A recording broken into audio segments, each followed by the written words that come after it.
તો ભાઈ કેમ છો બધા મિત્રો, સ્વાગત છે તમારું આપણા એક નવા વ્લોગમાં.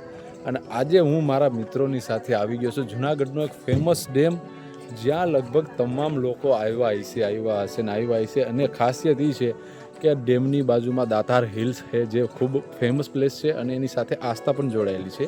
અને આ જગ્યાની અંદર ફોટોશૂટ કરવું એટલે એમાં કાંઈ ઘટે જ નહીં. લોકેશન જ એવું છે, કુદરતના ખોળામાં બેસીને તમે અહીંનો આનંદ માણી શકો છો. તો આ વિડીયોને કન્ટિન્યુ કરજો. અને આપણી સાથે મારા મિત્ર છે નયનભાઈ મકવાણા અને એમનો છોકરો, અને આજે એમનો બર્થડે છે, તો અમે આજે આવ્યા છીએ. તો વિડીયો કન્ટિન્યુ કરજો. ચેનલ ઉપર આપણી નવા હોય તો સબસ્ક્રાઈબ કરી લેજો. અને આપણે હવે ઉપર જવાના છીએ, ડેમ પાછળની સાઈડ છે. તો હાલો તમને બતાવું કેવી જગ્યા છે. મિત્રો અહીંયા પાર્કિંગની ફૂલ સુવિધા છે, તમે જોઈ શકો. મોટા ગ્રાઉન્ડની સાથે જગ્યા પણ મોટી છે, એટલે તમે કોઈ પણ વાહન લઈને આવશો અહીંયા પાર્કિંગ થઈ જાય. ફક્ત બસ ને એવા મોટા વાહન નીચેની સાઈડ પાર્કિંગ છે, ત્યાં રાખવાના થાય છે.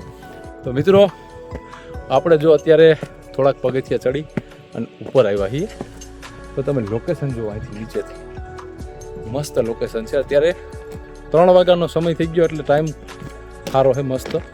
એવી બધી ગરમી પણ નથી. કે અહીંથી જ દાતાર હિલ્સ ઉપર ચડવાના પગથિયા પણ આવે છે, તો એ પણ એ બાજુમાં છે. તમે અહીંયા ઉપર ચડીને પણ ફોટોશૂટ કરી શકો. તો જોઈ લો મિત્રો, આપણે ફાઇનલી ડેમ ઉપર આવી ગયા છીએ. અને અહીંનું લોકેશન તમે અત્યારે જુઓ યાર, એમ ટોપ નોચ. આ જોતા જ મજા આવી જાય. પાછળથી આખો એમને ડેમની ઉપરનું જે રેલિંગ છે, એથી તમે ફોટોશૂટ કરો ને તો તમને ખૂબ સારા ફોટાઓ મળે. આ બાજુની સાઈડ આખો ડેમ છે, આ વિલિંગ ડેમ કહેવાય છે. અને પાછળ છે દાતાર હિલ્સ, આની પાછળનો ભાગ આવે એ. અને અહીંથી તમને આખું જુનાગઢ સિટી દેખાય પાછળ. ગાઈઝ, આ છે જુનાગઢ સિટી. અને અહીંયા FM નો ટાવર અહીંથી તમે સીધો જોઈ શકો છો. અને આ આખું અહીંનું વ્યૂ છે. અને આપણે એમ કહેવાય વિવો X300 Pro એની અંદરથી ઝૂમ મારી અને અહીંથી દાતારની બાજુમાં ગિરનાર છે એનું વ્યૂ ચેક કરીએ છીએ. પણ થોડાક તડકાના હિસાબે અહીંથી એટલું બધું ડિસ્પ્લે ચોખ્ખું નથી આવતું, પણ એમાં તો વ્યૂ. તો મિત્રો અહીંથી તમને સીધા ગિરનારના દર્શન થાય. જોઈ શકો છો તમે, જૈન દેરાસર દેખાય અહીંથી. આ ગિરનારની ટોચ ઉપર જૈન દેરાસર દેખાય, અને ઉપર જે દેખાય અંબાજી ટેમ્પલ છે. પણ આપણું ઝૂમ એટલું બધું મોબાઈલનું છે નહીં, છતાંય દર્શન થઈ ગયા અહીંથી. જો મિત્રો, તમારે અહીંયા સારામાં સારો અનુભવ કરવો હોય તો ચોમાસા દરમિયાન તમે અહીંયા આવો તમારી ફેમિલીની સાથે, તો તમને ખૂબ જ મજા આવશે. અમે અહીંથી, મારું ગામ અહીંથી થાય છે 19 કિલોમીટર. અમે અવારનવાર અહીં બધા મિત્ર સર્કલ આવતો હોય, ને તમને આ જે પહાડ છે એની પાછળ આ બાજુની સાઈડ દેખાય, એમાંથી ઝરણું વહેતું હોય. અને આ આખું લોકેશન એમ કહેવાય ને કુદરતના ખોળે છે સાહેબ. તો એક વખત જરૂર તમે આવો જુનાગઢ વિલિંગ ડેમની મુલાકાત લેવાની.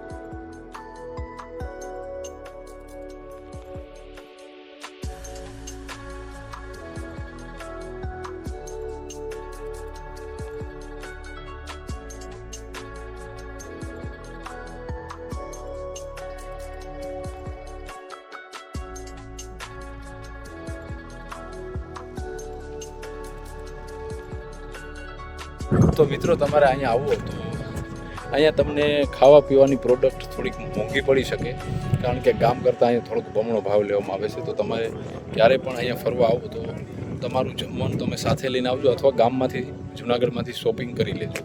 અહીંયા જો આપણી પાર્કિંગમાં ગાડી અહીંયા સામે પડી છે. અને હવે આપણે નીકળવું છે. નયનભાઈ કે હવે તરસ લાગી છે, તો મિત્રો હવે આપણે પાણી પી લઈએ.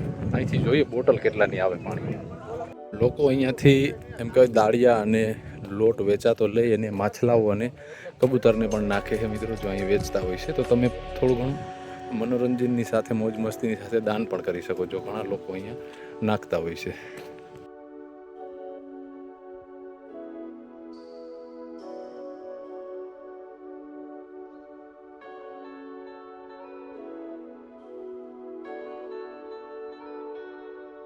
અહીંયા હું તમને જો હાવ ઉપર રસ્તામાં બેઠા છે, પાછળ તમને બતાવું. જો હાવ ઉપર જ બેઠા છે. પણ આની પાસે આવતા ધ્યાન રાખવાનું, મોબાઈલ અને ખાવા પીવાની વસ્તુ હોય તો ખાવા પીવાની વસ્તુ સમજીને તમારી ઉપર વસ્તુ લેવા માટે ઝડપી શકે એટલું ધ્યાન રાખવાનું. મિત્રો ગમે ત્યારે આવો તો ભાઈ ધ્યાન રાખજો વાંદરાઓનું ખાસ કરીને, કારણ કે બધા લોકો અહીંયા હરખા નથી આવતા. ઘણા લોકો એવા પણ હોય છે કે એને પરેશાન કરતા હોય, હેરાન કરતા હોય, એના લીધે ડરતા હોય છે અને આપણી ઉપર હુમલો કરી શકે અથવા આપણી કોઈ વસ્તુ કિંમતી હોય તો છીનવીને લઈ જાય, પછી આપણાથી કોઈ વસ્તુ થાય નહીં. તો માટે ગમે ત્યારે તમે આવો તો વાંદરાઓનું ખાસ ધ્યાન રાખજો. એ નિર્દોષ હોય છે, ભૂલ આપણી હોય છે, પણ હેરાન આપણે થઈએ છીએ. તો હવે નીચે જઈને પાણી પી લઈએ. તો મિત્રો અમારી ગાડી ઉપર કબજો થઈ ગયો છે અને કબજો કરવા માટે કરવાવાળા ઉપર કેસ નથી થાય એમ, અને બહુ હરી કરીએ ને તો આપણા ગોબા ઉપડી જાય એમ છે. જો આ ફોર વ્હીલ માથે બેસી ગયા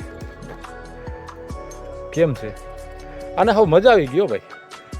દેવાની હોય તો દઈ દો, નકાને લેતા જાય ભેગા. તો અમારે હવે આ ગાડી ઉપર ચડી ગયા છે, આને ઉતારવા કેમ? એક તો આ હમણાં ખીજવાઈ ગયેલા હોય, અને હરી કરીએ ને તો આપણા ગોબા ઉપાડે. આવું લોકેશન છે ભાઈ કાંઈક અહીંનું વ્હીલિંગ ડેમનું. તો હવે આપણે અહીંથી નીકળશું, મળશું નવા વિડીયોમાં. જય માતાજી, જય ગિરનારી.